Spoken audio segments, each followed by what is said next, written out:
जब से अरसलान हॉस्टल से वापस आया था, मरियम उससे छुपती फिर रही थी। वो जहाँ कहीं भी होता फौरन उससे बचकर निकल जाती थी या फिर अपने कमरे में बैठकर कमरे को अंदर से लॉक कर लेती।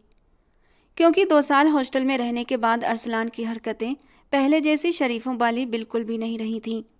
पहले तो उसके आने पर मरियम बड़ी गर्मजोशी से उससे मिलती थी, लेकिन जिस तरह जरा सा दुपट्टा ऊपर को सरकते ही अरसलान की नज़रें उसके वजूद पर जाती, ये देखकर मरियम कुछ बेचैन हुई थी। और शाम तो उसका शक और भी बढ़ गया जब एक शाम वो बाहर लॉन में बैठकर झाड़ू लगा रही थी। दुपट्टा बार बार झाड़ू से अटक रहा था, तो उसने वहीं चेयर पर रख दिया। बार बार उसे यूं महसूस हो रहा था जैसे कोई उसे घूर कर देख रहा है। किसी की बेबाक नजरें उसके वजूद के आर पार हो रही हैं। जैसे ही मरियम ने सर उठाकर आसपास देखा, सामने बालकनी में खड़ा अरसलान बड़ी बेबाकी से उसके सीने की तरफ देख रहा था। जो फ्रॉक उसने पहन रखा था उसका गला भी काफी गहरा था। डरते डरते उसने फौरन से दुपट्टा अपने आसपास लपेट लिया। ये देखकर अरसलान फौरन उसके पास चला आया। कहने लगा, मरियम ये क्या तरीका है? क्या मैं कोई गैर हूँ? बचपन से हम दोनों एक साथ इस घर में रहते हैं, फिर खुद को यूं क्यों छुपा रही हूँ जैसे मैं कोई सड़क छाप लोफर हूँ? जैसे तुमसे ज्यादा हसीन लड़की मैंने आज तक अपनी जिंदगी में ना देखी हो। लड़कियां यूं यूं मेरे सामने कदमों में गिरती हैं, समझी तुम? लेकिन मरियम कुछ भी नहीं बोली, बस चुपचाप घर के अंदर भाग गई। ये बात अरसलान भी नोट कर चुका था कि मरियम उससे अब कुछ ज्यादा ही कतराती फिर रही है। उस दिन मरियम कपड़े धोने के बाद उन्हें छत पर सुखाने आई थी। कपड़े धोते हुए उसके अपने कपड़े भी काफी गीले हो चुके थे। फिर गर्मियों के दिन थे, कपड़े भी बारीक थे और दुपट्टा भी उसने कंधे पर डाल रखा था। अपने ध्यान में कपड़े सुखाते हुए उसे यह भी ध्यान नहीं रहा कि अरसलान उसके पीछे खड़ा है। जैसे ही उसे आसपास सिगरेट का धुआं फैलता हुआ महसूस हुआ, तो उसने खांसते हुए पलटकर पीछे देखा था। अरसलान पीछे ही दीवार से टेक लगाए खड़ा उसे बड़ी ही खतरनाक नजरों से देख रहा था। हड़बड़ाते हुए उसने जल्दी से दुपट्टा खुद पर ठीक करते हुए कहा, अरसलान भाई, आप यहाँ पर क्या कर रहे हैं? आपको कुछ चाहिए था क्या? लेकिन वो सिगरेट मुंह में दबाए चलता हुआ उसके सामने आकर खड़ा हो गया। फिर कहने लगा, मैं देख रहा हूँ, जब से वापस आया हूँ तुम मुझसे बड़ी कतराती फिर रही हो, वरना 2 साल पहले तो हर वक्त मेरे आगे पीछे घूमती रहती थी। अब तुम्हारे सब बदलाव की क्या वजह है, मुझे समझ नहीं आ रहा। ये सुनकर वो अपना सर झुका गई। फिर बड़ी मासूमियत से कहने लगी, मम्मी ने कहा था कि अब हम लोग बच्चे नहीं रहे, आप भी जवान हो गए हैं और मैं भी। अब हमें अपनी अपनी हदों में ही रहना चाहिए, बस इसीलिए मैं आपसे दूर रहती हूँ। अरसलान तब तक उसके पूरे वजूद की खूबसूरती का जायजा ले चुका था। सांवली रंगत वाली मरियम, जिसके नए नक्श उसे कुछ खास नहीं लगते थे, लेकिन वो भरपूर फिगर रखती थी कि देखने वाले के जज्बात भड़क उठें। हॉस्टल में आवारा लड़कों के साथ रहते हुए उसने अपना दिमाग बेतहाशा खराब कर लिया था, और अब घर आते ही जब उसे अपनी हमउम्र जवान लड़की दिखाई दी तो भला कैसे वो खुद पर कंट्रोल रख पाता। जैसे ही मरियम वहां से जाने लगी तो अरसलान उसका हाथ पकड़ चुका था। कहने लगा, कहाँ जा रही हो? प्लीज़ 2 मिनट रुको, मुझे तुमसे कुछ बात करनी है। मरियम कहने लगी, जी बोलिए, क्या बात करनी है? वहीं छत पर स्टोर रूम भी मौजूद था। वो जल्दी से स्टोर रूम की तरफ इशारा करते हुए कहने लगा कि स्टोर रूम में मेरा कुछ सामान पड़ा है, तुम स्टोर रूम का दरवाज़ा खोलो, मुझे मेरा सामान ढूंढने में मेरी मदद करो। वो जल्दी से स्टोर रूम की तरफ आई, दरवाज़ा खोलकर अंदर गई और कहने लगी, बोलिए, क्या ढूंढना है आपको? लेकिन अरसलान तो कुछ और ही सोचकर बैठा हुआ था। अंदर आते ही वो स्टोर रूम को अंदर से लॉक कर गया, फिर आगे बढ़कर उसे कंधों से पकड़ लिया। मरियम बुरी तरह से कांप कर कहने लगी, छोड़ो मुझे, क्यों पकड़ा आपने? जाने दो मुझे। लेकिन वो उसे कंधों से थाम कर पीछे रखी एक पुरानी सी अलमारी के साथ लगाकर कहने लगा, बिल्कुल चुप, कोई और आवाज़ नहीं। इस कमरे में मेरे और तुम्हारे बीच जो कुछ भी होगा, तुम किसी को कुछ भी नहीं बताओगी। अगर तुमने बताने की कोशिश की तो फिर देखना। मरियम बुरी तरह डर चुकी थी। शुरू से लेकर अब तक अरसलान सिर्फ और सिर्फ उसकी काली रंगत का मजाक ही उड़ाता आया था। हर बार उसे काली कलूटी कहकर चिढ़ाता रहता था। वो अगर रोते हुए अरसलान की माँ को शिकायत करती तो वो ये कहकर बात को रफा दफा कर देती, भाई जब काली हो तो काली कलूटी ही कहा जाएगा, इसमें बुरा मानने वाली क्या बात है? सच्चाई का सामना करो और अब जाओ यहाँ से। बार बार ये बेकार की शिकायतें लेकर मत आया करो। इससे पहले कि अरसलान कोई गुस्ताखी करता, तभी छत पर किसी के आने की आवाज़ें आने लगीं। ये आवाज़ें सुनकर अरसलान एकदम से बुरी तरह से घबरा चुका था। उसने जल्दी से मरियम को जोर का धक्का दिया। मरियम अपना बैलेंस न रख सकी और सीधा फर्श पर जाकर गिरी, जहां पर कुछ टूटा हुआ फर्नीचर पड़ा था। गिरने से उसे बाजू और हाथों पर चोट भी लग चुकी थी, लेकिन अरसलान वहां से फौरन निकल गया। वो इतनी फुर्ती से निकला कि तबस्सुम बेगम ने उसे नहीं देख पाया। रोते हुए जब मरियम स्टोर रूम से बाहर निकली, तबस्सुम बेगम के माथे पर बल पड़े थे। उसे बाजू से झंझोड़ कर कहने लगी, क्या हो रहा था यहाँ पर? ये तुम ऐसे लड़खड़ाकर क्यों चल रही हो? बताओ। उनके माथे पर बल पड़ चुके थे। मरियम डरते हुए कहने लगी, वो मैं स्टोर रूम में कुछ सामान ढूंढ रही थी तो कुछ सामान से टकरा कर गिर गई, इसी वजह से चोट लग गई। वो लड़खड़ाते हुए सीढ़ियां उतरती हुई अपने कमरे में जाना चाहती थी, लेकिन तभी किसी ने बड़ी सख्त पकड़ से खींचकर अपनी तरफ किया था। इससे पहले कि होठों से चीख निकलती, अरसलान उसके होठों पर हाथ रख चुका था। कहने लगा, चुप, बिल्कुल चुप। खबरदार जो तुमने किसी को बताने की कोशिश की जो कुछ ऊपर स्टोर रूम में हुआ, वरना मैं तुम्हारा वो हाल करूंगा कि किसी को मुंह दिखाने के लायक नहीं रहोगी। अपनी जबान बंद रखोगी तो ही जी सकोगी, वरना गाड़ी में डालकर दूर फेंकाऊंगा। मरियम तो शुरू से ही बेहद डरपोक टाइप की लड़की थी। उसकी धमकी पर फौरन हाँ में सर हिलाया और कहने लगी, नहीं, मैं किसी को कुछ नहीं बताऊंगी। प्लीज आप छोड़ दें, मुझे दर्द हो रहा है। लेकिन जानबूझकर अरसलान ने उसे रोता हुआ देखकर उसके जख्म को और दुखा दिया था। जोर से दबाकर कहने लगा, हाँ हाँ शाबाश, गुड। अब यहाँ पर खड़ी मेरा मुंह क्या देख रही हो? जाओ यहाँ से। वो फौरन भागते हुए अपने कमरे में आ चुकी थी। कमरे में सामान समेट रही शहनाज जी ने जब अपनी बेटी को इस हालत में देखा तो वो भी बुरी तरह परेशान हो चुकी थी। कहने लगी, क्या हुआ तुम्हें? रो क्यों रही हो? और ये हाथ से खून क्यों निकल रहा है? डरी हुई तो वो काफ़ी थी। शहनाज बेगम भी ये जानती थी कि बचपन से लेकर अब तक उनकी बेटी सबसे ज़्यादा अरसलान से डरती है, लेकिन आज इस हालत में वो उनके सामने थी तो वो और घबरा गई। कहने लगी, क्या हुआ है, बताओ मुझे। तो मरियम ने रोते हुए अपनी माँ को सब कुछ बता दिया। कहने लगी, अम्मी, वो अरसलान मुझे कह रहा था कि किसी को कुछ मत बताना, वरना दूर फेंकाऊंगा। शहनाज बेगम का सारी बातें सुनकर हाथ सीधा अपने कलेजे पर गया था। अरसलान की हरकतें तो उन्हें खुद भी अच्छी नहीं लग रही थीं। एक तो माँ बाप के बेकार के लाड प्यार और दूसरा शहर के हॉस्टल वाली जिंदगी ने उस लड़के को कुछ ज़्यादा ही बिगाड़ दिया था। लेकिन अब उन्हें अपनी बेटी की फिक्र होने लगी। एक तो वो वैसे ही उसकी सांवली रंगत की वजह से परेशान रहती थीं। मरियम की उम्र अभी अभी 18 साल हुई थी, लेकिन वो आम लड़कियों से ज़्यादा ही कमज़ोर, दुबली पतली, नाजुक सी थी। लेकिन अपनी माँ की तरह उसका फिगर भरपूर था। वो तो शुरू से ही उसे यही समझाती रहती थी कि मरियम, हमेशा खुद को छुपा कर रखा करो, दुपट्टा सही से लिया करो। उन्हें ये परेशानी सताती रहती कि आज के ज़माने में तो अच्छी भली शक्ल सूरत वाली पढ़ी लिखी लड़कियां रिश्तों को देखते देखते बूढ़ी हो रही हैं। उनकी बेटी का रंग तो फिर सांवला था और कुछ खास पढ़ी लिखी भी नहीं थी। भला वो कैसे उसकी शादी कर पाती? लेकिन अब अरसलान की इस हरकत पर वो सोच चुकी थी कि जल्द से जल्द कोई अच्छा रिश्ता देखकर अपनी बेटी को विदा कर देंगी। उस शाम जब अरमान साहब घर आए तो सभी लोग मिलकर खाना खा रहे थे, लेकिन शहनाज बेगम और मरियम दोनों किचन में खाना बनाने और सर्व करने में लगे हुए थे। जब से शहनाज बेगम के शौहर की डेथ हुई थी, वो और उनकी बेटी मरियम इस घर में तबस्सुम जी और उनके बच्चों की नौकरानी बनकर रह चुकी थीं। बात बात पर ताने मिलते और बातें सुनने को मिलती थीं, और बेचारी मरियम हमेशा की तरह डरपोक उनकी बातें सुनती रहती। मौका पाकर जब शहनाज बेगम ने अरमान साहब को अकेला देखा तो कहने लगी, भाई साहब, मुझे आपसे कुछ ज़रूरी बात करनी है। हाँ हाँ बोलो शहनाज, पैसे चाहिए क्या? तो वो फ़ौरन नामे सर हिलाकर कहने लगी, नहीं भाई साहब, पैसे नहीं चाहिए। बस मैं चाहती हूँ कि अब मेरी बच्ची खैरियत से जवान हो गई है तो बस जल्द से जल्द उसके हाथ पीले कर दूँ। आपकी नज़र में कोई अच्छा सा रिश्ता है तो बताइएगा। कमरे से निकलता हुआ अरसलान भी शहनाज जी की ये सारी बातें सुन चुका था। फ़ौरन भवें उचकाकर कहने लगा, अच्छा बेटा, घर में पका फल अभी तक मैंने चखा नहीं और ये मैडम उसे बाहर किसी और को देने का सोच रही हैं। ना चाची ना, जिस चीज़ पर एक दफ़ा मेरी नज़र आ जाए मैं उसे अपने हाथों से कैसे जाने दूँ। बड़ी आई शादी करवाने वाली। अरमान जी के माथे पर बल पड़े कहने लगे, अरे शहनाज, बच्ची की उम्र ही क्या है, अभी थोड़ा सब्र कर लो। कोई बात परेशान कर रही हो तो बोलो। लेकिन शहनाज जी कुछ भी नहीं बोली, बस हाथ जोड़कर रोते हुए कहने लगी, भाई साहब बस आप मुझ पर ये आखिरी एहसान कर दें। मैं अपने जीते जी अपनी बेटी को उसके घर का करना चाहती हूँ।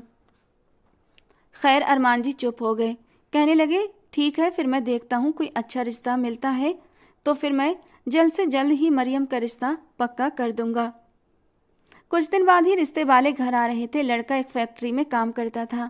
शक्ल सूरत में कोई खास नहीं, मुंह पर चेचक के दाग थे, लेकिन देखने में हट्टा कट्टा मजबूत था। कारोबार भी अपना था, बस देखने में ही कुछ बदसूरत था। जब शहनाज जी ने उस लड़के को देखा तो थोड़ा सटपटा सी गई। कहने लगी, अरे भाभी ये लड़का तो उम्र में कुछ बड़ा नहीं, मुझे तो 30-35 के बीच का लग रहा है। मेरी बच्ची तो बहुत छोटी है। और फिर उसके मुंह पर ये दाग। तबस्सुम जी मुंह बनाकर कहने लगी, हाँ तो तेरी बेटी कौन सी हूर परी है, वो भी तो काली कलूटी है। बात उसके मुंह से ठीक नहीं निकलती। अब क्या तुम्हारे लिए यहाँ पर बड़े बड़े बिजनेसमैन दामाद ढूंढ कर लेकर आएंगे। चुपचाप जो रिश्ता आया है अपनी बेटी को विदा करो और हमारे सर से बोझ कम करो। शहनाज बेगम खामोश हो गई, जबकि कमरे में बैठी मरियम सिसक सिसक कर रोए जा रही थी। थोड़ी देर के बाद शहनाज जी उसे कमरे से बुलाने आई ताकि वो मेहमानों के सामने जाए और उन्हें चाय सर्व करे। माँ को देखते ही वो और भी ज़्यादा रोने लगी। कहने लगी, मुझे शादी नहीं करनी अम्मी, मुझे आपके साथ रहना है। लेकिन फिर अपनी माँ के ज़बरदस्ती कहने पर वो तैयार होकर मेहमानों के सामने आ गई थी। वो लड़का तो मरियम को देखकर उसे देखता ही रह गया था। उसकी रंगत सांवली जरूर थी लेकिन काफ़ी अट्रैक्टिव थी। उन सबको जैसे ही वो चाय सर्व करने लगी तो वहाँ पर उस वक्त अरसलान भी बैठा हुआ था। न जाने उसे क्या सूझी, उसने जानबूझकर अपना पाँव आगे कर दिया जिससे मरियम को ठोकर लगी। चाय का कप सीधा जाकर उस लड़के के पाँव पर गिरा। वो लड़का तिलमिलाकर उठकर खड़ा हुआ था। अरसलान कहने लगा, अरे ओ लड़की ये क्या कर दिया, कभी किसी की गोद में गिरती हो और कभी तुम्हारी चाय किसी बेचारे को जला रही होती है। उसकी इस बात पर फौरन से औरतें अरसलान की तरफ देखने लगीं। इत्तफाक ऐसा था कि तबस्सुम जी और शहनाज बेगम उस वक्त वहां पर नहीं थीं। वो दोनों किचन में सामान लेने गई थीं। जब वो लड़का कहने लगा, क्या मतलब है तुम्हारा, अरसलान फौरन गहरी सांस लेते हुए कहने लगा, अरे अरे कुछ नहीं, बस ये ना थोड़ी सी बेवकूफ़ और डरपोक सी है। पिछली बार मेरे कुछ दोस्त आए थे, इसको कहा कि जाओ उनके लिए चाय बनाकर लेकर आओ। लेकिन ये मैडम चाय रखकर जैसे ही घूमी तो ठोकर खाकर सीधा मेरे एक दोस्त के गले में बाहें डालकर गिर पड़ी। जानते भी हैं कितनी शर्मिंदगी हुई थी मुझे, ऊपर से दुपट्टा भी नहीं कर रखा था। अभी आप लोगों के सामने पता नहीं कैसे ये दुपट्टा करके खुद को मासूम दिखा गई है। मरियम का दिल था जैसे धड़कना भूल चुका था। उसने अरसलान की ओर बेबसी से देखा, लेकिन उस लड़के को अब गुस्सा आ चुका था। कहने लगा, चलिए अम्मी, हमें ऐसी लड़की का रिश्ता नहीं करना। जब तक शहनाज जी और तबस्सुम जी निकली, लड़के वाले वहां से जा चुके थे और मरियम फूट फूट कर रोने लगी। उसकी माँ पूछती रह गई कि बात क्या हुई, लेकिन वो कुछ बोल ही नहीं पाई। बोलती भी कैसे, उसे उसे अरसलान की धमकी देती निगाहों से बहुत डर लग रहा था। अरसलान कहने लगा, जैसे इसकी करतूतें हैं ना, वो लड़का इसकी शक्ल देखकर ही चला गया। ये कहकर वो अपने कमरे में चला गया। शहनाज जी की आंखों में भी आंसू आ चुके थे। उसके बाद भी कई रिश्ते आए, लेकिन हर रिश्ते को अरसलान कोई ना कोई बात करके भगा देता। अपनी माँ को रोता देखकर, उनकी खराब तबीयत को देखकर मरियम ने भी अब हिम्मत बांधी थी। उसने सोच लिया था वो आज अरसलान से दो टूक बात करके ही रहेगी कि आखिर वो चाहता क्या है। यही सोचकर उसने अपने पैरों में चप्पल डाली, गले में दुपट्टा लिया और कमरे से बाहर आ गई। उस दिन अरसलान जब अपने कमरे में कंप्यूटर पर गेम खेल रहा था तो वो धड़ल्ले से दरवाज़ा खोलकर उसके कमरे में दाखिल हुई। हालांकि डर और गुस्से से वो बुरी तरह कांप रही थी। अरसलान उसे देखकर एकदम हंसकर कहने लगा, अरे आज तो तुम खुद चलकर मेरे कमरे में आई हो। लेकिन वो एक झटके से आगे बढ़कर उसे कॉलर से पकड़ चुकी थी। अपने हाथों से झंझोड़ कर कहने लगी, प्रॉब्लम क्या है आपका अरसलान, क्यों आप मेरे साथ ऐसा कर रहे हैं, मैंने क्या बिगाड़ा है आपका। अरसलान उसे अपने यूं करीब देखकर खुद पर कंट्रोल खोने लगा। अगले ही पल उसकी कमर पर हाथ फेरने लगा। मरियम को तो जैसे करंट सा लगा, फौरन उसे धक्का देकर खुद से दूर करने लगी। हाथ मत लगाओ मुझे। लेकिन उसे कहाँ खबर थी कि वो खुद अपने आप को उसके जाल में बुरी तरह से फंसा चुकी है। अब अब अरसलान की पकड़ से निकलना उसके लिए आसान नहीं था। वो उसे कमर से पकड़कर सीधा दीवार से लगा चुका था और फिर कहने लगा, देखो लड़की, इज्जत से अगर विदा होना चाहती हो तो हो जाना, लेकिन उससे पहले मुझे खुश कर दो, मुझे मेरा हक देकर। अरसलान के मुंह से ये बातें सुनकर उसका चेहरा देखने लगी। ये क्या मतलब है आपका? आप कौन सा आपका कौन सा हक है मुझ पर? वो कहने लगा, बचपन से लेकर अब तक तुम मेरी नज़रों के सामने जवान हुई हो और अब वक्त आया है कि तुम्हारे साथ थोड़े से मज़े ले लूं, सिर्फ एक रात के लिए। यहाँ मेरे कमरे में आ जाओ, मुझे खुश कर दो और उसके बाद जहाँ मर्जी उसके साथ विदा होकर चली जाना, मेरी बला से।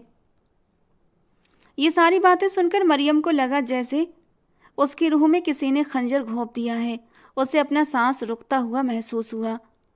अगले ही पल एक जन्नाटेदार थप्पड़ उसने अरसलान के मुंह पर दे मारा। कहने लगी, थू है तुम पर, मुझे शर्म आती है तुम्हें अपना कज़न कहते हुए। बचपन से लेकर अब तक मैं तुम्हें अपना भाई समझती आई हूँ, लेकिन तुम ऐसी गंदी बात कर सकते हो, मैंने कभी सोचा भी नहीं था। छोड़ो मुझे, वरना मैं चिल्ला चिल्ला कर ताया जान और ताई जान को बताऊंगी कि तुम कितनी गंदी बातें कर रहे हो मेरे साथ। थप्पड़ की उम्मीद अरसलान को नहीं थी कि छटांग भर की लड़की, जिसे वो अपने सामने कुछ समझता ही नहीं था, वो उसे थप्पड़ मार चुकी थी। अरसलान का गुस्सा एकदम से बहुत बढ़ चुका था। गुस्से के मारे वो उसे बालों से पकड़कर बेड पर, तुम्हारी इतनी हिम्मत, मुझ पर हाथ उठाओ, अरसलान शाह पर, मैं तुम्हारा यह हाथ ही काट दूं। ये कहकर वो उसे बेड पर गिरा चुका था, लेकिन वो बिन पानी की मछली की तरह तड़प रही थी। अरसलान ने बहुत कोशिश की उसके वजूद पर अपने जुनून को लुटा सके, बस किसी भी तरह उसे अपने काबू में कर सके, लेकिन मरियम विरोध कर रही थी। वो सोच चुकी थी बस कुछ भी कर गुजरेगी, लेकिन उस इंसान को अपने करीब नहीं आने देगी। जब उसके वजूद तक पहुंचने में अरसलान बुरी तरह हाँफने लगा तो उसे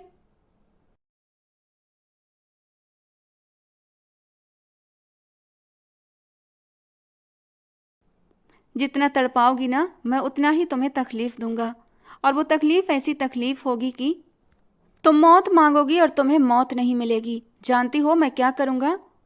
अपनी माँ से बहुत प्यार करती हो ना, तो ठीक है, अपनी माँ की मौत के लिए अब उल्टी गिनती गिनना शुरू कर दो। उसके जबड़ों को दबोचता हुआ वो बोला, और मरियम अंदर से कांप उठी थी। उसे अपने आप से ज़्यादा अपनी माँ की जिंदगी प्यारी थी। वो तड़प उठी थी।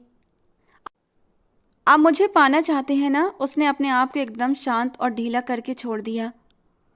उसका वजूद ढीला हुआ तो अरसलान भी एक पल के लिए चौंका था। हाँ, अब तुम्हें पाना मेरी जिद बन चुकी है। अरसलान की आंखों में गुस्से और जिद की आग धधक रही थी। ठीक है फिर, मेरे वजूद से अपने आप को सुकून दे लो। मैं उफ तक नहीं करूँगी, लेकिन उससे पहले मुझसे निकाह कर लो। बगैर शादी के मैं आपको अपने वजूद को हाथ भी नहीं लगाने दूंगी। मरियम की बात सुनकर अरसलान एक पल को रुका था, लेकिन अभी भी उसके दिमाग में एक शैतानी चाल चल रही थी। हंसकर कहने लगा, अच्छा निकाह करना है, चलो अभी निकाह कर लेते हैं, इसमें क्या है। ये कहकर वो उसे बाजू से पकड़कर बाहर लेकर जाने लगा। मरियम कहने लगी, छोड़ो मुझे, कहाँ लेकर जा रहे हो? लेकिन वो उसे अपनी गाड़ी में बिठाकर घर से बाहर लेकर जा चुका था। शहनाज बेगम तो इस वक्त अपने कमरे में दबा लेकर सो रही थी और तबस्सुम जी भी अपने कमरे में थी। वो सीधा उसे लेकर कोर्ट आया था। कहने लगा, निकाह करना था ना, चलो अभी होगा निकाह, लेकिन अब तुम्हें पाना तो मेरी जिद बन चुकी है। मरियम को समझ नहीं आ रहा था ये लड़का आखिर करना क्या चाहता है। वो कहने लगी, नहीं अरसलान, मैं अपनी माँ की मौजूदगी में ही निकाह करूँगी। आपको अगर मुझसे शादी करनी है तो घर वालों के सामने करें, यूं छुपकर मैं शादी नहीं करूँगी आपसे। अरसलान हंसकर कहने लगा, पागल हो गई हो क्या? मेरी माँ कभी भी तुम्हें बहू के रूप में स्वीकार नहीं करेंगी। अगर निकाह करके तुम्हें घर लेकर जाऊंगा ना, तो उन्हें कबूल करना ही पड़ेगा। अब चुपचाप शादी करो मेरे साथ, वरना जानती हो ना, तुम्हें यहीं पर छोड़कर घर चला जाऊंगा, और जब तक तुम घर पहुंचोगी शायद तुम्हारी माँ कहीं और पहुंच जाए। मरियम एकदम से घबरा गई थी, क्योंकि उसे अरसलान से कुछ भी अच्छे की उम्मीद बिल्कुल नहीं थी। अरसलान जबरदस्ती उससे साइन लेकर उससे शादी कर चुका था और हंस भी रहा था। घर आते ही उसने मरियम को देखा, जो बिल्कुल खामोश उसके साथ खड़ी थी। कहने लगा, जाओ, आज रात तो तुम्हें छोड़ रहा हूँ, कल सबके सोने के बाद मेरे कमरे में आ जाना। अगर ना आई तो मैं तुम्हारे कमरे में आ जाऊँगा और तुम्हारी माँ के सामने ही गोल्डन नाइट एंजॉय करूँगा, और अपनी माँ के सामने, और ये चॉइस तुम्हारी है, अपनी माँ के सामने करवाना चाहोगी या फिर बंद कमरे में अकेले। मरियम खामोश हो चुकी थी, आंखों से आंसू निकल रहे थे। वो सोच चुकी थी कि जैसे ही उसकी माँ जागेगी तो वो उन्हें बताएगी कि अरसलान ने ज़बरदस्ती उससे शादी कर ली है और वो चाहकर भी फिर कुछ नहीं कर पाएगा। वो कमरे में आई तो उसकी माँ अभी भी बेखबर सो रही थी। वो उनके पैरों की तरफ बैठ गई और उनके पैर दबाने लगी जो बिल्कुल ठंडे हो रहे थे। लेकिन धीरे धीरे करके 4 घंटे गुजर गए जब कमरे से तबस्सुम जी उठकर बाहर आईं और बड़े गुस्से से कहने लगी, तुम दोनों माँ बेटी कमरे में बैठकर कौन से दम दरूद करके हम पर फूंक रही हो? कमरे से बाहर नहीं निकलना क्या? खाना किसने बनाना है? क्या कब्र से उठकर वो मरा हुआ बाप आकर बनाएगा? थोड़ी देर आराम करने के लिए क्या लेट गई? तुम दोनों माँ बेटी को भी हर हरामियाँ सूझ रही हैं। मरियम जो अपनी माँ के कदमों में ही सर रखकर सो चुकी थी, ताई जी की आवाज़ पर हड़बड़ाकर उठ बैठी थी। अपनी माँ को अभी भी सोया देखकर वो उन्हें हिलाने लगी। अम्मी उठें, पहले तो आप कभी इतनी देर तक नहीं सोईं। लेकिन उनका वजूद तो बिल्कुल ठंडा पड़ चुका था। वो जल्दी से घबराकर तबस्सुम जी को बुलाने लगी कि ताईजान देखिए अम्मी को क्या हो गया है।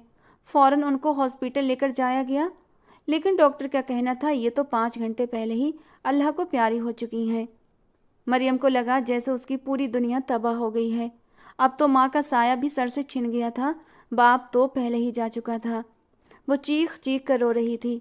तबस्सुम जी तो औरतों को देखकर झूठे मुँह ही सही बस उसे दिलासा ही दिया था, इतना भी नहीं किया कि उसे अपने सीने से लगाकर उसे चुप ही करवा देती। उसकी माँ मनो मिट्टी तले जाकर दफन हो चुकी थी और मरियम बस फूट फूट कर रो जा रही थी। अभी वो अपनी माँ के सदमे से नहीं निकली थी कि तबस्सुम जी तो साफ शब्दों में आकर कहने लगी, देखो भाई, तुम्हारी माँ चली गई है, तुम तो जिंदा हो ना। किचन की जिम्मेदारी तुम दोनों माँ बेटी संभालती थी। अब जाओ, जाकर खाना बना लो, भूख लग रही है।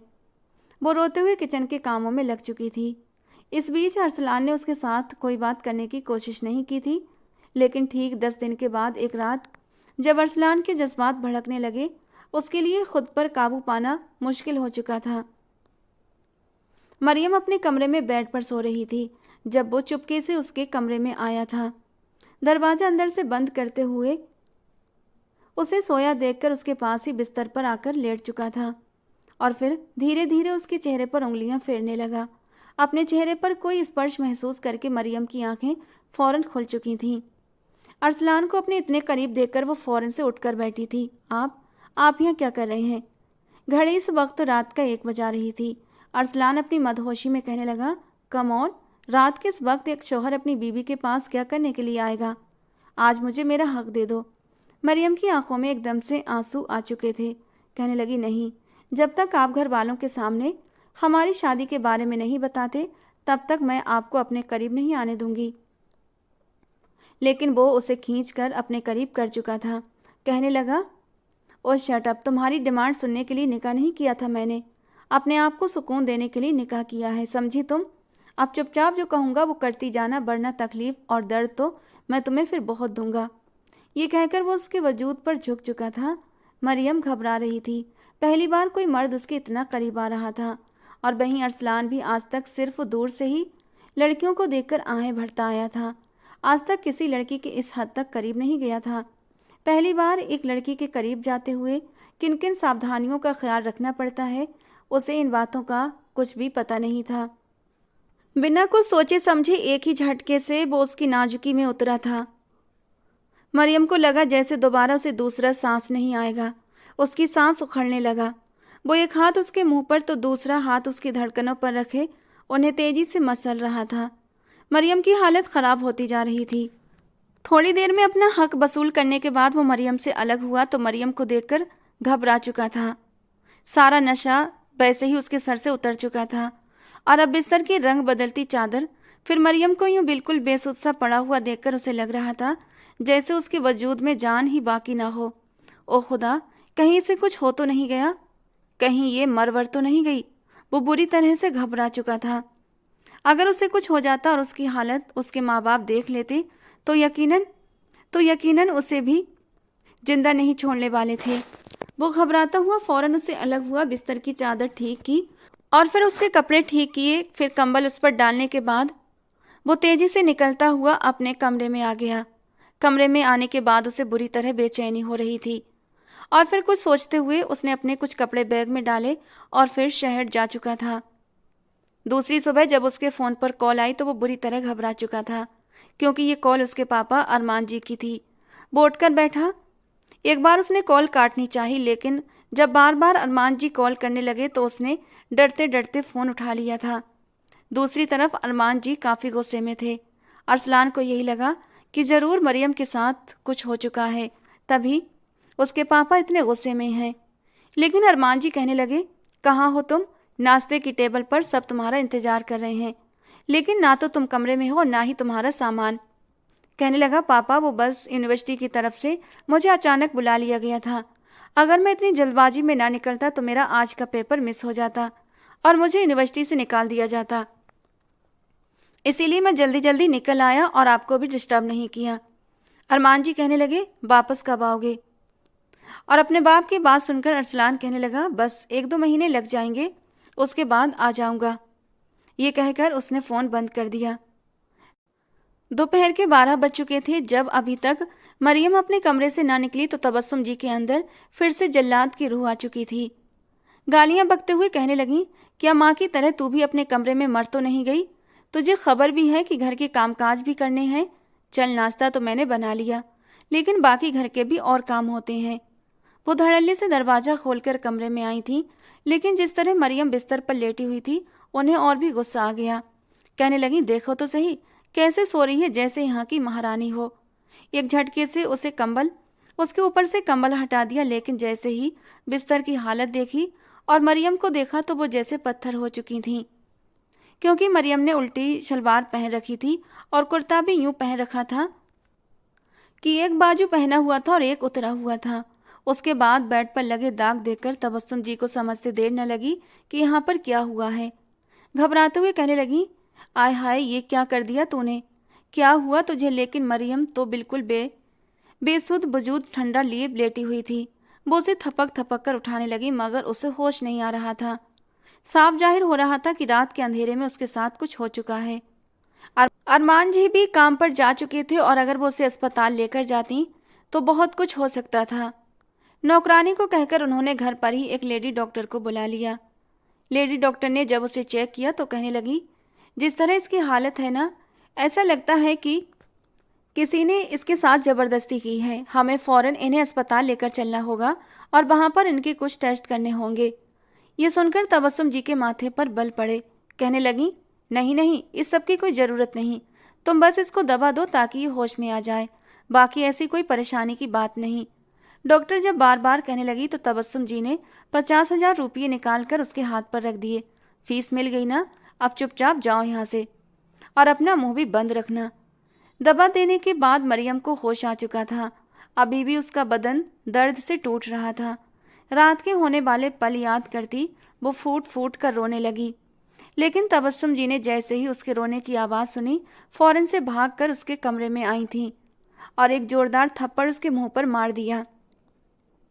फिर बालों से पकड़कर कहने लगी, चल कलमुही, जल्दी बता, इस कमरे में रात को कौन आया था? किसके साथ मुंह काला करती रही और अब रो क्यों रही है? बोल, किसके साथ ये गुल खिलाए हैं? मरियम को अभी भी बुखार था। रोते हुए दोनों हाथ जोड़कर कहने लगी, खुदा के लिए पहले मेरी बात सुन ले। मेरे साथ ये सब कुछ अरसलान ने किया।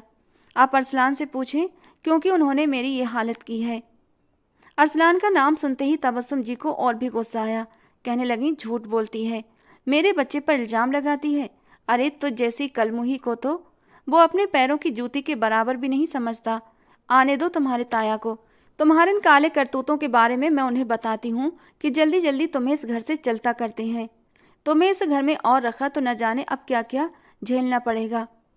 वो मरियम को बातें सुनाने के बाद अपने कमरे में जा चुकी थीं। तबस्सुम जी ने अपने कमरे में आने के फौरन बाद अरसलान को कॉल लगाई और फिर गुस्से से फट पड़ी। कहने लगी, तुझे मेरी कसम, बता क्या किया तूने उस लड़की के साथ? इतना तो मैं जानती हूँ कि उस लड़की के साथ कुछ ना कुछ तो हुआ है और हमारे घर में कोई ऐसे मुंह उठाकर दाखिल भी नहीं हो सकता। और तेरा यूं आधी रात को घर से चला जाना मुझे दाल में काला लग रहा है। माँ की डांट सुनकर वो बिल्कुल गुस्से से लाल पीला हो चुका था, लेकिन फौरन खुद पर काबू पाकर कहने लगा, अम्मी कैसे बातें कर रही हो? मुझे क्या पता क्या हुआ है उसके साथ, और मैं इतनी अच्छी अच्छी लड़कियों को छोड़कर क्या उसी के साथ मुंह काला करूंगा? मुझे क्या लड़कियों की कमी है? वो किसी तरह अपनी माँ को यकीन दिला चुका था। शाम को जब अरमान जी आए तो उनके आते ही तबस्सुम जी गुस्से से फट पड़ी। तुम्हारी इस बीमार भतीजी को इस घर में और बर्दाश्त नहीं कर सकती। मुझे इसके लक्षण कुछ ठीक नहीं लगते। जल्द से जल्द इसे इसके घर का कर दो ताकि हमारी जान को सुकून आए। मरियम जो किचन में थी बातें सुनकर फौरन किचन से निकली। तबस्सुम जी को उससे ये उम्मीद नहीं थी, लेकिन वो ताया जी के पास आकर उनके घुटने पकड़कर बैठ गई। वो उस वक्त सोफे पर बैठे हुए थे। ताया जान, क्या मैं आपसे जो कुछ कहूँगी आप उस पर यकीन करेंगे? अरमान जी कहने लगे, हाँ बोलो, क्या बात है? आखिर इस घर में चल क्या रहा है?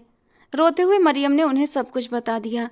कहने लगी, बस अब जो भी जैसे भी हालात में हमारी शादी हुई, लेकिन अब अरसलान ही मेरा शौहर है। ताया जी अरसलान को बुलाएं और उनसे पूछें। मैंने मैंने उनसे कहा भी था कि आप ये कोर्ट मैरिज ना करें, लेकिन वो मुझे ज़बरदस्ती घर से बाहर ले गए और मेरे साथ कोर्ट मैरिज कर ली। ये सब सुनकर तो अरमान जी एकदम पत्थर हो गए थे। ये बात उनके लिए भी हजम करने लायक नहीं थी। भला घर में रहते हुए उनका बेटा निकाह करके भी ले आया और उन्हें कानों कान खबर भी न हुई। कहने लगे, ये क्या बकवास कर रही हो लड़की? अगर ऐसा होता, मेरा बेटा तुम्हें पसंद करता होता तो वो खुद हमसे कहता, मैं खुद तुम्हारा उसे निकाह करवा देता। भला छुपकर कोर्ट मैरिज करने की क्या तुक बनती है? तबस्सुम जी गुस्से में आकर फिर एक बार उसे बातें सुनाने लगी कि ये लड़की झूठ बोल रही है। मैं तो कहती हूँ कल ही रिश्ते वालों को बुलाएं और इसी जुम्मे को इससे विदा कर दें। मरियम रोते हुए कहने लगी कि निकाह पर निकाह कैसे हो सकता है? प्लीज़ मेरी बात का यकीन करें। लेकिन अरमान जी भी उससे मुंह मोड़ चुके थे, क्योंकि उनके लिए भी ये मुमकिन नहीं था कि इस बात पर यकीन कर लेते। धीरे धीरे करके 1 महीना गुजर चुका था। कुछ दिन के बाद लड़के वाले एक बार फिर उसके घर में मौजूद थे। मरियम को ज़बरदस्ती तबस्सुम जी उनके सामने लेकर आई थीं और वो उनसे विनती करती रह गई कि मेरा अरसलान से निकाह हो चुका है, आप क्यों निकाह पर निकाह करवाना चाहती हैं? लेकिन तबस्सुम जी के कहने पर जब ज़बरदस्ती उसे चाय की ट्रे लेकर आने को कहा गया तो वो चाय सर्व करने के बाद किचन में जाने लगी। लड़के की माँ ने उसे अपने पास बैठने को कहा कि तभी सामने रखे खाने के सामान को देखकर मरियम का जी मितलाने लगा। उसे एकदम से उल्टी आने लगी। वो फौरन से उठी थी और भागकर सीधा वॉशरूम में गई। वहां बैठी औरतें एक दूसरे का चेहरा देखने लगीं। उसके बाद मरियम का ब्लड प्रेशर काफ़ी लो हो चुका था। वो दीवार का सहारा लेते हुए कमरे से बाहर निकली, लेकिन फिर और आगे नहीं चल सकी और वहीं पर गिरकर बेहोश हो गई। लड़के वालों ने देखा तो आपस में सरगोशियां करने लगे। लगता है लड़की के ऊपर कोई साया है या फिर ये लड़की बीमार थी। तभी हालत तो देखो इसकी, कितनी दुबली पतली और कमज़ोर सी है। यहाँ से चलते हैं, कहीं ये लोग अपनी बीमार भतीजी हमारे गले न डाल दें। अरमान जी उसकी ख़राब तबीयत देखकर बुरी तरह परेशान हो गए। फ़ौरन ड्राइवर से कहकर गाड़ी निकलवाई और मरियम को अस्पताल ले गए। तबस्सुम जी तो सारे रास्ते उसे कोसती रही थी कि पता नहीं क्या ड्रामा है इसका। मैं तो कहती हूँ इसके मुंह पर पानी फेंको, खुद ही होश में आ जाएगी। अस्पताल पहुंचने के बाद जब लेडी डॉक्टर ने उसका चेकअप किया और थोड़ी देर बाद बाहर आई, अरमान जी और तबस्सुम जी को कहने लगी, इनके हस्बैंड कहाँ हैं? तबस्सुम जी फौरन आगे बढ़कर कहने लगी, क्यों, क्या काम है? मैं इसकी ताई और इसके ताया हैं, और ये लड़की तो अभी गैर। इससे पहले तबस्सुम जी बताती कि ये लड़की गैर शादीशुदा है। डॉक्टर आगे कहने लगी, दरअसल ये प्रेग्नेंट हैं और काफ़ी कमज़ोर भी हैं। ऐसा लगता है जैसे सारा दिन बस ये किसी डिप्रेशन का शिकार रहती हैं और इनके खाने पीने का भी ख्याल नहीं रखा जाता। अरमान जी तो एकदम पत्थर बन चुके थे। तबस्सुम जी भी खामोश हो चुकी थीं। डॉक्टर के सामने तो वो कुछ नहीं बोले, लेकिन फिर जैसे ही तबस्सुम जी को थोड़ा होश आया, कहने लगी, ख़त्म कर दो इस बच्चे को, ये नाजायज़ औलाद हमें नहीं चाहिए। मरियम को जब पता चला कि वो माँ बनने वाली है तो वो रोते हुए ताई जी के आगे हाथ जोड़ने लगी। प्लीज़ ताई जान, ऐसा मत करें, ये आपका ही खून है। मेरे पेट में मौजूद बच्चा आपका वारिस है। प्लीज़ आप अरसलान को बुलाएं और उससे पूछें, हकीकत वही जानते हैं और निकाहनामा भी उन्हीं के पास मौजूद है। जिस तरह वो बार बार अरसलान का नाम ले रही थी, अरमान जी फ़ौरन अरसलान को कॉल करने लगे। बाप के यूं गुस्से से कहने पर वो उसी शाम को शहर से घर वापस लौट चुका था। माँ बाप को सीरियस देखकर कहने लगा, क्या बात है, सब खैर तो है ना? आप लोग इतना परेशान क्यों लग रहे हैं? अरमान जी ने फौरन प्रेगनेंसी रिपोर्ट उसके मुंह पर मारी थी। कहने लगे, ये पढ़ो और बताओ ये सब कुछ किया है। अरसलान ने जब रिपोर्ट को देखा तो बुरी तरह हैरान रह गया। यानी मरियम प्रेग्नेंट हो चुकी थी। फौरन अपने आप को संभालते हुए कहने लगा, मुझे क्या पता ये क्या लिखा है इसमें, और ये कैसे हो सकता है? मैं तो पहले ही मम्मी को कहता था इस लड़की को यहाँ से चलता करें। दोनों माँ बेटी ही ऐसी थीं। मरियम को लगा शायद अरसलान सबके सामने उसे अपनी पत्नी स्वीकार कर लेगा। वो फौरन आगे बढ़ी, कहने लगी, ये कैसी बातें कर रहे हैं आप? आपने खुद मुझसे शादी की थी ना? बताएं इन सबको कि मैं आपकी बीवी हूँ और ये बच्चा आपका है, ये नाजायज नहीं है। आपने उसी दिन मुझसे शादी की थी ना जिस दिन मेरी माँ की मौत हुई थी। लेकिन अरसलान साफ मुकर चुका था और उसे धक्का देकर फर्श पर गिरा दिया। कहने लगा, बकवास करती हो, झूठी हो, मुझ पर झूठे इल्जाम लगा रही हो। क्या तुम्हारा वो आशिक भाग गया जिसके साथ तुमने मुंह काला किया था, जो अब मुझ पर इस तरह के इल्जाम लगा रही हो? पापा, मैं कसम उठाकर कहता हूँ, मैंने इसके साथ कोई गुनाह नहीं किया। अरमान जी को भी उस वक्त अपने बेटे पर ही यकीन था। कहने लगे, मैं इसी जुम्मे को इसे विदा कर दूंगा, चाहे किसी कबाड़ी का भी रिश्ता मिला तो मैं इसको उस लड़के को सौंप दूंगा। मरियम बेबस होकर अरसलान का चेहरा देखती रह गई। शायद ही उसे जिंदगी में किसी से इतनी नफरत हुई हो जितनी इस वक्त उसे अरसलान से महसूस हो रही थी। अरसलान को देखकर उसका दिल चाह रहा था कि वो उसे गोली मार दे। वो सबको यकीन दिला दिलाकर थक चुकी थी कि वो निकाह पर निकाह नहीं कर सकती। ये बहुत बड़ा गुनाह है। अगर उसे किसी और के साथ शादी करनी ही है तो पहले उसकी अरसलान से तलाक करवा दें। लेकिन अरसलान को तो उसे ये तकलीफ पहुंचाकर मजा आ रहा था। तबस्सुम जी कह चुकी थी, कल मैं इसे लेडी डॉक्टर के पास लेकर जाती हूँ, 2 पैसे उसके मुंह पर फेंकूंगी और कहूंगी, ख़त्म करो इस बच्चे को, और फिर चाहे कोई रंडबा बुढ़ा भी मिले तो मैं इसे उसी के साथ विदा कर दूंगी। जानबूझकर मेरे मासूम से बच्चे पर इल्जाम लगाती है। मरियम अब चुप हो चुकी थी। अगले दिन जब तबस्सुम जी उसे डॉक्टर के पास लेकर गईं तो डॉक्टर ने उसे बाहर रोक दिया था। पहला घंटा गुजरा, फिर 2-3 घंटे गुजर गए और मरियम का कुछ अता पता न चला। तो वो उस डॉक्टर को ढूंढने लगी जो मरियम को लेकर कमरे में गई थी। अजीब डॉक्टर हैं आप, इतने इतने बड़े ऑपरेशन को भी इतना टाइम नहीं लगता जितना आपने कुछ दिन के बच्चे को ख़त्म करने में लगा दी। घर भी जाना होता है, मुझे 100 काम होते हैं। अभी तक क्या मरियम फ्री नहीं हुई? ये सुनकर डॉक्टर उसका चेहरा देखने लगी। अरे वो तो 3 घंटे पहले ही जा चुकी है आपके ही साथ। पता नहीं आप कैसी बातें कर रही हैं। जाइए, हमारा वक्त खराब ना कीजिए। तबस्सुम जी के हाथ पांव ये सुनते ही फूल चुके थे। पूरे अस्पताल में वो उसे ढूंढ चुकी थी। जिस कमरे में मरियम गई थी वहां भी अब कोई नहीं था। पूरा हॉस्पिटल छान मारने के बाद वो ड्राइवर के साथ घर आ चुकी थी। अरमान जी के घर आते ही उन्होंने यही ढिंढोरा पीट दिया कि जिस आशिक का बच्चा उसके पेट में था उसी कुत्ते के साथ वो भाग गई है। तुम्हारी भतीजी तुम्हारे मुंह पर कालिख थोप कर कैसे मेरे मासूम बच्चे पर इल्जाम लगा रही थी, लेकिन देखा खुद ही उस आशिक के साथ चली गई। अरमान जी को भी गुस्सा आ चुका था। अरसलान भी वहीं मौजूद था। कुछ परेशानी के भाव उसके चेहरे पर भी आए थे। ये तो वो भी जानता था कि मरियम के साथ जो कुछ हुआ था वो सब उसी ने किया था और फिर वो बच्चा भी उसी का था। अरमान जी कहने लगे, अब वो लड़की अगर वापस आई तो मेरे घर के दरवाजे उसके लिए बंद हैं।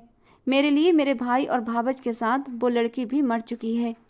अरसलान पहले तो खुश हुआ कि चलो सर से बला टली, लेकिन उसे क्या खबर थी कि आगे चलकर यही बातें किस तरह उसके गले का फंदा बनने वाली हैं। वो वापस शहर जा चुका था और यही सोच रहा था कि दोस्तों के साथ मिलकर दोबारा से अपनी ज़िंदगी एंजॉय करेगा। इस बार तो उसे औरत के वजूद की ऐसी लत लग चुकी थी कि बस अब कोशिश में रहता था कि यूनिवर्सिटी में उसकी इतनी सारी गर्लफ्रेंड्स में से कोई उसके एक इस कदर करीब आ जाए कि बस उसके साथ वो अपने आप को सुकून देता रहे। यूनिवर्सिटी की पढ़ाई ख़त्म हुई। आज उनका यूनिवर्सिटी में आखिरी दिन था। वो अपने दोस्तों के साथ ये आखिरी दिन क्लब में एंजॉय करने वाला था। उसके साथ उसके 3 दोस्त और भी थे। वो सभी क्लब में लड़के लड़कियों के साथ नाच गाने में बिजी थे। जब 2 घंटे जब 2 घंटे के बाद दो बॉडी बिल्डर टाइप के मर्द जिनका कद 6 फुट से भी ऊंचा था, उनकी नजरें अरसलान पर टिक चुकी थीं। अरसलान वहां पर अपने दोस्तों के साथ नशे में धुत नाच रहा था। एक दूसरे को इशारा करते हुए वो दोनों अरसलान के पास चले गए और उसके साथ नाचने लगे। पहले तो अरसलान को कुछ खास फर्क नहीं पड़ा, लेकिन जब वो अरसलान को कभी कमर पर तो कभी गर्दन पर छूने लगे और उसके साथ बिल्कुल यूं रवैया रखने लगे जैसे वो लड़की है, तो अरसलान को थोड़ा अजीब लगा। फौरन एक मर्द को धक्का देकर कहने लगा, अबे तूने मुझे अपनी गर्लफ्रेंड समझ रखा है क्या, जो इतनी चिपका चिपकी शुरू कर दी? दूर हट मुझसे। लेकिन तभी उसमें से एक लड़के ने अरसलान को गर्दन से पकड़ लिया। म्यूजिक काफ़ी तेज था। वो दोनों लड़के अरसलान को पकड़कर उस क्लब की राहदारी से होते हुए एक तरफ ले जाने लगे, जहाँ पर बहुत सारे कमरे बने हुए थे। अरसलान को कुछ भी समझ नहीं आ रहा था कि उसके साथ क्या हो रहा है। कुछ कुछ वो नशे में भी था, लेकिन फिर जो कुछ उसके साथ वहाँ पर हुआ वो उसे मरते दम तक भूलने वाला नहीं था। दर्द क्या होता है, जिल्लत क्या होती है, आज उसे महसूस हो रहा था। जिस अजियत में उसने मरियम को धकेला था, जिस तरह वो बिन पानी की मछली की तरह उसके सामने छटपटा रही थी, ठीक वैसे ही उस वक्त उनके सामने वो छटपटा रहा था। लेकिन उन लोगों की नज़रों में उसके लिए कोई दया नहीं थी। अपना मतलब पूरा करने के बाद उसे यूं ही इस्तेमाल किए हुए टिश्यू पेपर की तरह फेंक कर वो जा चुके थे। जिस तरह की उसकी हालत हो चुकी थी, क्लब के इंचार्ज ने ही उसे हॉस्पिटल में एडमिट करवा दिया था और फिर हॉस्पिटल से सीधा कॉल अरमान जी को की गई थी। अरमान जी एक पल के लिए घबराए थे। उन्हें तो समझ ही नहीं आ रहा था कि उनके बेटे को हुआ क्या है। वो यही समझ रहे थे शायद कोई एक्सीडेंट या फिर कुछ चोटें आई हैं। लेकिन जब वो अस्पताल पहुंचे और अरसलान की हालत देखी तो उनका हाथ सीधा अपने दिल पर गया था। तबस्सुम जी तो झोलियां उठा उठाकर उन लोगों को बद्दुआएं दे रही थी जिन्होंने उनके बच्चे के साथ ये सब कुछ किया था। थोड़ी देर के बाद अरसलान को होश आया था तो वो सदमे की हालत में बैठा हुआ था। न कुछ कह रहा था, न कोई हरकत कर रहा था, जैसे उसके दिलो दिमाग पर बहुत बड़ा सदमा लग चुका था। डॉक्टर का यही कहना था, इसे ठीक होने में काफ़ी वक्त लग सकता है, बस आपने इनका ख़ास ख्याल रखना है। खैर वो लोग अरसलान को वहीं से घर ले आए थे। घर आकर भी अरसलान की तबीयत में सुधार नहीं हुआ था। वो अपने कमरे में बंद होकर रह गया था। कभी कभी चीखने चिल्लाने लगता। धीरे धीरे वक्त गुजरता रहा और 1 साल गुजर चुका था। जब अरसलान वापस रूटीन पर लौटा था, माँ बाप से बात करना तो वो कब की छोड़ चुका था, अब बस काम की बात करता था। इस हादसे के बाद वो काफ़ी चुप चुप रहने लगा था। पहले से ज़्यादा चिड़चिड़ा और गुस्से वाला हो चुका था। किसी भी मर्द को अपने करीब बैठते ही उसकी हालत अजीब सी होने लगती थी। तबस्सुम जी उसके ठीक होते ही अब बार बार ये जिद पकड़ चुकी थी कि बेटा अब शादी कर लो। तुम्हारे साथ जो हादसा हुआ सो हुआ, लेकिन अब जिंदगी की तरफ तुम लौट आए हो तो हमें भी थोड़ी सी खुशी दे दो, हमें भी पोते पोतियों की खुशी नसीब करवा दो। लेकिन शादी के नाम से अब उसे उकताहट सी होने लगी थी। वो या तो इस टॉपिक को ही बदल देता या फिर वहाँ से उठकर चला जाता।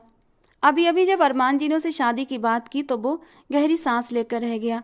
अपने कमरे में आकर बिस्तर पर औंधे मुँह लेट गया। अचानक ही उसे कुछ गुजरे पल याद आने लगे। कुछ दिनों से मरियम बार बार उसे याद आ रही थी। पहले जब वो ख़राब संगत में रहकर बिल्कुल ही बिगड़ चुका था, घर आने के बाद भी उसका मकसद सिर्फ और सिर्फ मरियम को परेशान करना था। अब समझदारी आते ही अक्सर वो मरियम को याद करने लगा था। अभी इस वक्त भी वो बेड पर लेटा हुआ बस यही सोच रहा था। 3 साल गुजर चुके हैं, न जाने वो कहाँ होगी। मेरे माँ बाप ने भी उसे ढूंढने की कोशिश नहीं की। पता नहीं कहाँ है कहाँ नहीं, जिंदा भी है या फिर। ये सोच आते ही वो आंखें बंद कर चुका था।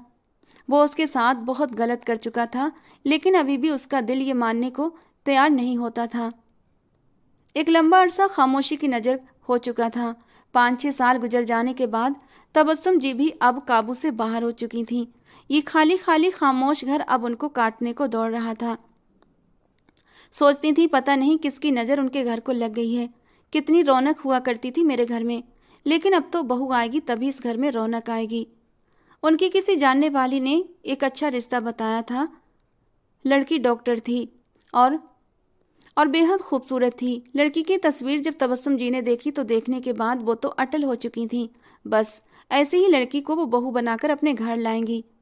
लड़की वालों से भी बात हो चुकी थी तो उन्होंने दावत पर बुला लिया। जब अरसलान को बताया तो वो जाने से पहले ही मना कर गया। अम्मी आप खुद जाइए और जाकर सारे मामले देख लीजिए, मुझे कुछ ज़रूरी काम है। लेकिन वो उसे अपने साथ ज़बरदस्ती लेकर जा चुकी थी। वो सर झुकाए चुपचाप खामोश एक तरफ सोफे पर बैठा हुआ था। अरसलान भी लड़की के माँ बाप को काफ़ी पसंद आ चुका था, लेकिन अरसलान को बार बार मरियम याद आ रही थी। उसका मन कर रहा था कि दिल पर लगी गांठ को खोल दे। अब इस पछतावे के साथ वो और ज़्यादा जी नहीं सकता था।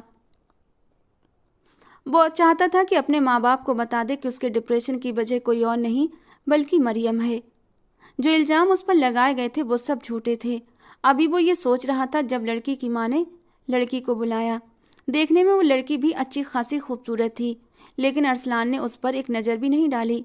वो सर झुकाकर बैठा था। अरसलान के सामने उसने चाय के साथ बाकी का सामान रखा और रखने के बाद सामने सोफे पर बैठ चुकी थी। तभी लगातार उसे एक बच्चे के रोने की आवाज़ें आने लगीं। रोते हुए वो बच्ची कह रही थी, नो मामा, आप हर बार मुझे ऐसे ही कहती हैं। मुझे अभी पेस्ट्री खानी है, चॉकलेट भी खानी है तो बस खानी है।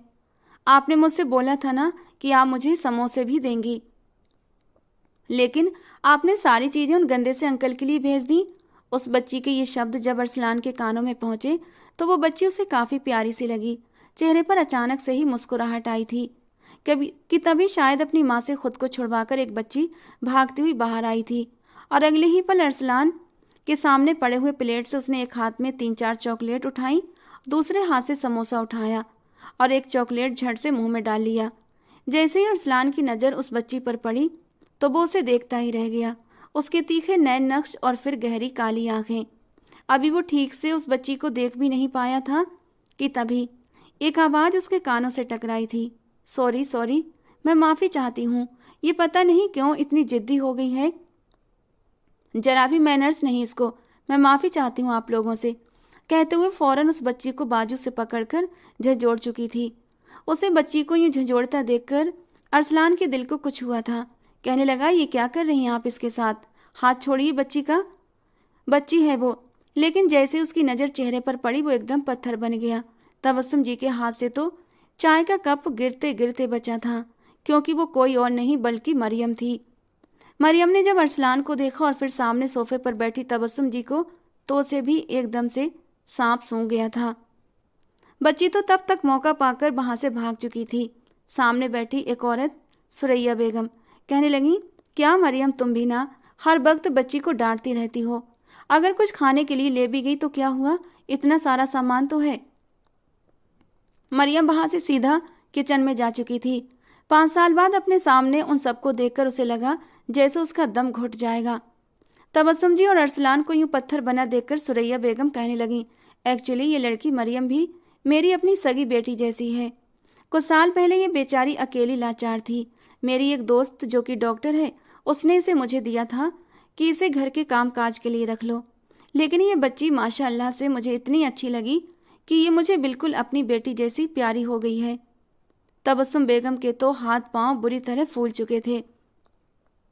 फौरन अरसलान से कहने लगी, उठो अरसलान, उठो अरसलान, हम बाद में बात करेंगे, इस रिश्ते के बारे में कॉल पर हम आपको बता देंगे। उठो अरसलान, जल्दी करो, मुझे एक ज़रूरी काम याद आ गया है। वो अरसलान की तरफ बढ़ी थी और उसे बाजू से खींचकर वहाँ से ले जाना चाहती थी कि कहीं उनका कोई राज न खुल जाए। लेकिन अब अरसलान रुक चुका था। अगर वो आज भी अपनी माँ के साथ यहाँ से चला जाता तो शायद वो दोबारा सर उठाकर जी नहीं पाता। वो सीधा उसी ओर जाने लगा जहाँ पर अभी कुछ देर पहले मरियम गई थी। वो किचन में खड़ी होकर रो रही थी। डॉक्टर से कुछ साल पहले उसने रोते हुए विनती की थी कि मेरे बच्चे को कुछ मत करना, मैं ये गुनाह अपने सर नहीं ले सकती, ये बच्चा नाजायज नहीं है। अगर इस बच्चे को कुछ हो गया तो शायद मैं सारी ज़िंदगी खुद को माफ़ नहीं कर पाऊंगी। उस लेडी डॉक्टर को उस पर दया आ चुकी थी। वो उसे हॉस्पिटल के दूसरे दरवाजे से अपने ड्राइवर के साथ अपने घर भेज चुकी थी और फिर वहीं से अपनी एक दोस्त सुरैया से कहा कि घर में अगर किसी हेल्पर की ज़रूरत हो तो वो उसे अपने पास रख लें। सुरैया को भी ज़रूरत थी और उन्होंने उसे अपने घर पर रख लिया। सुरैया जी ने उसे बिल्कुल अपनी सगी औलाद की तरह मोहब्बत दी, उसका ख्याल रखा और फिर उसने खूबसूरत सी बच्ची को जन्म दिया। इसीलिए 5-6 सालों से वो इसी घर में रह रही थी और अपनी बेटी को देख देख कर जी रही थी।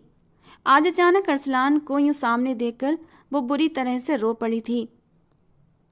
वो डर चुकी थी कि कहीं यहाँ पर भी वो उसे बदनाम करके ना चला जाए। जब वापस पलटी तो उसके पीछे खड़ा रोते हुए उसके सामने आया और कहने लगा, मरियम कहाँ चली गई थी? और ये जो बच्ची है ये किसकी है? कौन है? मुझे बताओ। तब तक अपनी फेवरेट चीज़ें खाने के बाद वो मासूम सी बच्ची हाथ चाटते हुए वापस किचन में आई थी। उसने अपनी माँ को रोते हुए देखा तो गुस्से से अरसलान को देखने लगी। दोनों हाथों से उसे टांगों से दूर धक्का देकर कहने लगी, दूर हटो गंदे अंकल, क्यों मेरी माँ को रुला रहे हो? जाओ यहाँ से। मामा वैसे भी रात को बैठकर रोती रहती हैं और तुम उनको फिर से रुला रहे हो। अरसलान की आंखों में आंसू आ चुके थे। कहने लगा, ये मेरी बेटी है ना, ये हमारी बेटी है ना। अपनी बात कहकर वो फौरन उस बच्ची को गोद में उठा चुका था, वो जो पहले उसे खुद से दूर कर रही थी। लेकिन जैसे ही अरसलान ने उसे सीने से लगाया तो वो एक पल के लिए खामोश हो गई। वो कहने लगी, आप मेरे पापा हो? मामा क्या ये मेरे पापा हैं? लेकिन मरियम अगले ही पल अरसलान से उसे खींच चुकी थी। कहने लगी, जाएं यहाँ से, चले जाएं, मेरी बेटी को हाथ मत लगाएं। नाजायज कहा था ना आपने इसको? कैसे कैसे इल्ज़ाम लगाए थे आपने मुझ पर, और आपको लगता है कि मैं इतनी आसानी से आपको माफ़ कर दूंगी? मुझे तलाक चाहिए आपसे। मैं तो बस यही दुआ कर रही थी कि ज़िंदगी के किसी मकाम पर मेरा आपके साथ सामना हो और मैं आपसे तलाक ले लूं। सुरैया जी और उसकी बेटी भी ये सारा मंजर अपनी आंखों से देख चुकी थीं। तबस्सुम जी भी वहीं पर खड़ी थीं। अरसलान उसे यही कह रहा था कि मेरे साथ चलो, लेकिन वो इनकार कर चुकी थी। कहने लगी, नहीं, मुझे तलाक चाहिए आपसे। सुरैया जी को तो इतना गुस्सा आ चुका था कि वो धक्के मार कर उन लोगों को घर से निकाल चुकी थीं। कहने लगी, शुक्र है सच सामने आ गया, मैंने अपनी बेटी का रिश्ता आप लोगों के साथ नहीं किया। घर आने के बाद अरसलान बेतहाशा तड़प तड़प कर रोया था।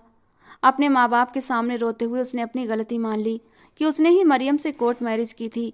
पता नहीं क्यों वो मासूम लड़की की ज़िंदगी बर्बाद करता था। प्लीज़ पापा, मेरे साथ चलें, मैं मरियम को वापस इस घर में लाना चाहता हूँ।